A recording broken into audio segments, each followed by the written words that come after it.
Shalom Aleichem Nala viewers. This is Rabbi Heshi Reichman continuing with our series of Chasidus on the Parsha using the Sefer Shem Shmuel, and our shir is dedicated to the memory of Rachelei Bas Reb Chaim Tzvi Oleh Shalom.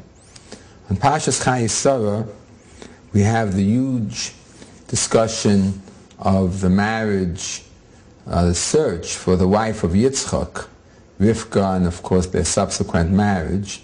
And the Torah spends an enormous amount of time, 70 some odd psukim, on the description of the whole episode of how Eliezer went, the servant of Abraham, for the wife, and how many camels he took, and when he came to Haran, how he made a test for the girl who would give him and his camels water, even though he only asked for it for himself, and prayed to Hashem, to God, that his test be successful.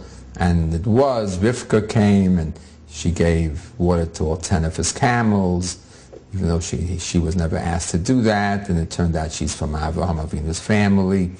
And then he goes to their house, to her house, and has a meal with her father Besuel and brother Lavan.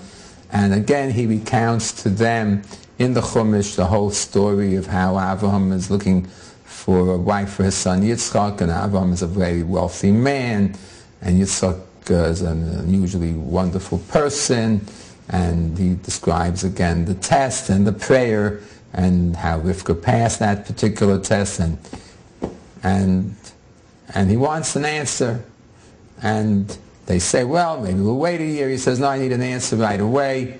And they come back with the answer she says she wants, and they let her go, and she goes to get married with Yitzchak Avinu. Of course, Rivka was a founding mother of our people. And the question is, and the Gemara notices the fact that the Torah spends so much time on this story, more than any other real story about an individual in the Torah, even more than on the birth of Moshe Rabbeinu, on various episodes in Avram Avinu's life. This one episode gets the most attention. Our sages say that the discussion, conversations, an episode of the servant of Avraham gets more attention in the Torah than the Torah or the laws, mitzvos of the children of Avraham. And we want to understand why this is so. Now, another very important issue, which is a very, very central issue in Chasidus, and I imagine it's something which many people will wonder about, is how is it, it's hard to explain, of course, the ways of the Almighty, they're very mysterious, and we don't understand many things, but the phenomenon of an unusual, great tzaddikas, a very righteous soul, that blessed soul like Rivka, to be found so far away in Haran, in an idolatrous home full of really criminals and evildoers, and such a gem of a person to be found in such a location is a puzzle. It's something which makes you wonder. It makes you wonder about God's ways. Shem Shmuel, in his discussion of this and other questions in the Parsha, quotes a medrash, which is very much his style.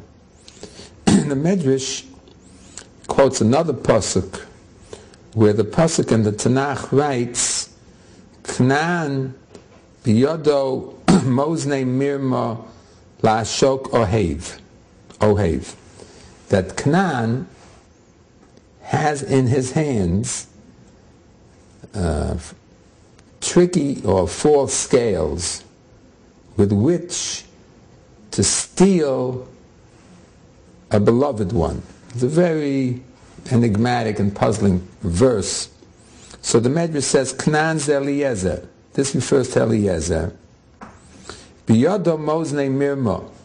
He had tricky or false scales. Hoya yoshev umishkal mashkel as bito.